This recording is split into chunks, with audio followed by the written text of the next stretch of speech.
Hey, this is Ben. I love learning about art processes. So this is my video on how I make cards, comics, things like that. Today's video is about how I prepare line art for digital painting inside of Photoshop. We'll cover how pros do it, and then I'll show you how I tweak this method to suit my very specific purposes of how I'm making my project. We'll finish up with how you can automate and streamline your work using actions. If you don't know what actions are yet, they're very simple, and once you know how to use them, you will use them. They are awesome. They are great. Now, most pro illustrators, they start with a drawing, and they use it as a springboard or a guide. It's usually a scanned-in drawing, or more often, they draw right inside of Photoshop. But this drawing changes along the way.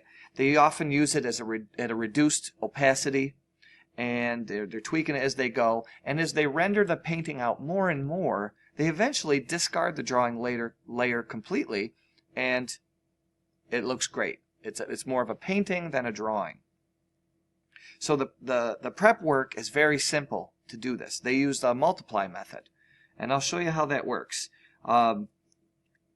Whatever layer it's on, let's see, I'm using my example here, and it's on a background layer, it's locked. If I double click on the layer and rename it, I'll call it ink. Call it whatever you want. When you rename the background layer, it unlocks it. Now it's a floating layer, which is what I want. I'm going to click down here and make a new layer, and I'll call this one color. I'm going to drag it underneath. Now if I paint on the color layer, you're not going to see anything because this ink layer is on top. It's at full opacity and it's a normal layer. Now the multiply method is super simple. All you do is put your drawing on the top, go up to the mode for the layer and click it. Instead of using normal, go down to multiply. That's it. That's very, very simple. So if I take a brush and I click on the color layer, and I pick a color. Yeah, we'll use some sort of blue. And I paint. You can see the drawing and the painting at the same time. Does not change the color. It's a great way to work. It's awesome. You render it out however you want, and when you're done, you get rid of this layer. And it looks beautiful. So that's how the pros do it. Now let me show you how I do it, which uses 99% of the same idea, but I have to change a couple things. Let me revert it back to my original scan. There we go. It's a locked background layer. It's just my scan. Now I drew this on paper, and I used pens and markers, and then I just scanned it. Here is the problem that I have. Let me show. Well, here's the style of what I do. Here's the back of one of my cards I'm making. You can see in mine, it's not a rendered out painting. The drawing is the main component of my artwork, and the color supports the drawing. So I keep the drawing intact and display it in the finished artwork. I keep it. And not only that, my drawings have to be very, very black. The ink has to be clear, crisp, and pure black, because I want that overprint black ink look. This is a close-up on some of the packaging on the box for my card game. Same thing. The color is there, but it's supporting the drawing. So I have a slightly different goal than the average illustrator who makes these beautifully rendered out paintings in Photoshop. So I had to tweak the multiply method a little bit, and I'll show you why right now. Alright, here's my scan. Black and white drawing, beautiful. But let me show you something. If I zoom in and I go up to window and I pull up the info, I don't know if you can see that or not. This says K, this is the black information. So if I hold my mouse, my cursor, over the areas that are supposed to be black, even without doing this, you can see that's not pure black. There's so much variation of value within these blacks. And sometimes that's a cool thing for people, but in my case, I don't want that. I'm getting values anywhere between 70 and 90s. No 100% blacks. Wicked, wicked variation here, and that's going to cause a problem. the general multiply layer, it's going to affect my ink because it's not 100% black. I'll show you what happens if I do that. If I make this a multiply layer and I paint again with my blue, watch what happens. This is not what I want. Well, that's really what I don't want. Alright, if I paint underneath it, let's zoom in. You can see it's affecting the value of the ink. It's still not jet black, but over here it's lighter gray, and over here it's lighter gray mixed with blue, which is darkening it. So it's causing even more variation, and I don't want that. I want the variation to be in my line thickness, and I want the variation to be in my colors, but not in my black ink. So that led me to this, and it's a very simple fix. Alright, let me delete this layer. I'll go back, revert to my original scan. Beep. Okay. What you do is you go up to, you take your scan, and I'm going to go up to Image. And then I'm going to go down to Mode, and over, it's in RGB color space right now. I'm going to go up to Grayscale. It's going to ask me if I want to discard my color information, and yes, we do. So it still looks the same at this point, but now we've gotten rid of any opportunity to use color or introduce it. Now I'm going to go back to Image, down to Mode, and go from Grayscale to Bitmap. I can't go directly from RGB to Bitmap. We kind of have to step down from Grayscale to Bitmap. This is the fun part. Now I scan this at 300 dpi. I like to print at 300 usually. So this is not an image that I want to magnify, but you'll see what I mean here. I'm going to leave the output alone, and under Method, there's all these choices, pattern dither, all these halftone screen. What I'm going to leave it at is a 50% threshold. What that means is any value of gray, any value that's above 50% is going to be converted to pure black.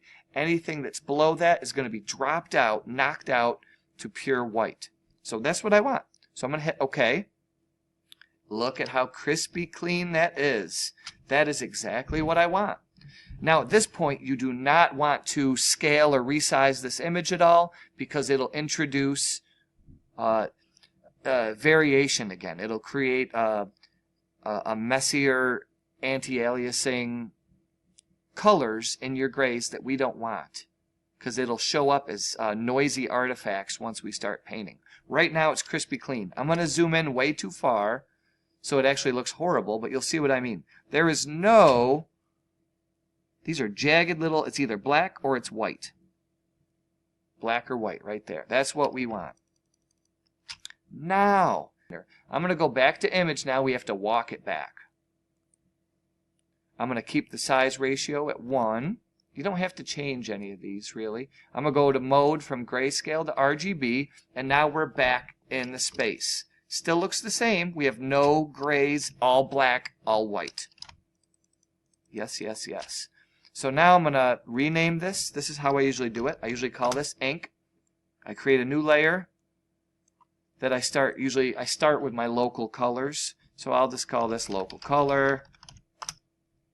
I end up with a million color layers, but we're going to start with this one. And I like to have a background. So sometimes I even call it paper, because I have it still that mindset of drawing on paper. So I like to have paper, and I fill it with white.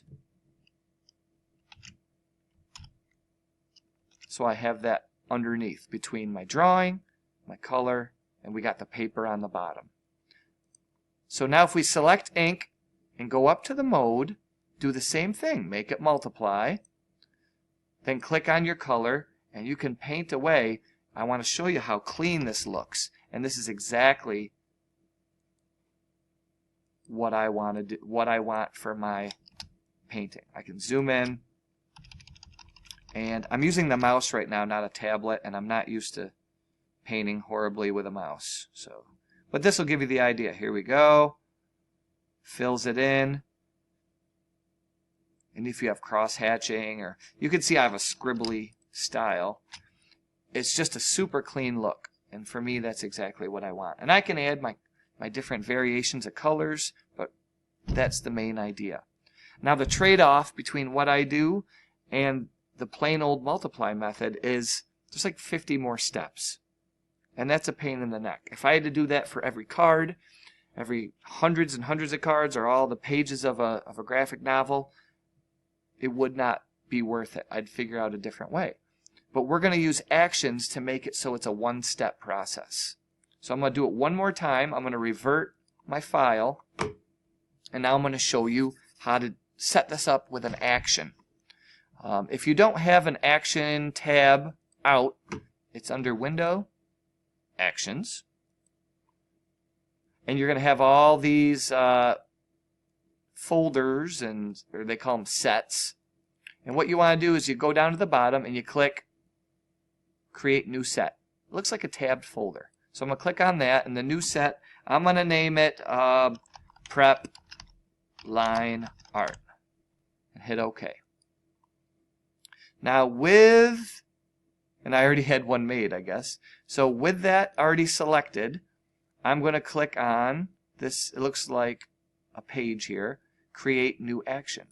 Click on that. Name this whatever you want. I'm going to call it, well, we're going to change the mode and add layers, but name this whatever you want. I didn't have anything thought out. Instead of OK, there's a record button. As soon as you click that, boom, any commands that you give Photoshop is going to be recorded. And I'll leave this open here so you can see. All right, let's go up now and start from the beginning. What I did first was I went over to Image, Mode, and went from RGB to Grayscale, discard color information.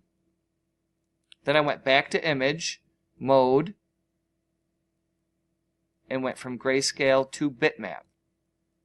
And now, yep, you keep the output and make sure the method is on 50% threshold. Hit OK. That's what we want it to look like. Now, keep in mind, we're recording all this, so let's click on the Action tab and see what's going on. The two things we did, we converted the mode twice. It's got that recorded, and if you click on an arrow, you see the details of what you did. So cool! Alright, now I'm going to go back, and the next step is we're going to go back to the mode and go from bitmap back to grayscale, keep the size ratio, go back to image, mode, RGB, and that part is done. We're going to keep going though, because this is annoying. We're going to record all the annoying steps, so we only get to do the fun painting steps when you're working on another picture. So what I'm going to do is double click on the background. I'm going to rename it ink. Again, what you name it doesn't matter. You choose that. I'm going to make a new layer, drag it underneath. We'll call that color. And I'm going to make one more because I'm weird and I want my paper layer underneath. That's not at all necessary. This is totally my thing. I'm going to make the layer, the colors default to black and white. You can click on this button or just hit D. And to switch foreground and background, you can hit X or click the double arrows. I want white in the foreground. I'm going to select everything and fill my paper layer with white. I'm going to select the color layer so I can start painting. And now I'm ready to start painting. So I'm going to go back to Actions and hit Stop. Okay? Now it's done 1, 2, 3, 4, 5, 6, 7, 8, 9, 10, 11, 12, 13, 14, 15, 16, 17, 18, 19, 20, 21, 22, 23, 24, 20. And all of these. Now, okay, all of these things we did here were unnecessary. I was demonstrating how to switch back and forth the foreground and the background color several times. But still, that's a lot of steps that you can skip now. So I've reverted my image back to its original scan. You see it's just one locked background layer. And instead of going up to image mode and doing all of that, now we just have the image selected. We go to actions, select the mode, the thing we just made, the action we just made, and hit play, and it'll be instant. Ready? Watch this. Play. Done. Check the layers. They're all named. It's selected the same one. It was an instant modification. So once you get a technique that you like, save it in your actions and use it. That's what it's there for. All right. I hope that was helpful. That's all I wanted to show you today.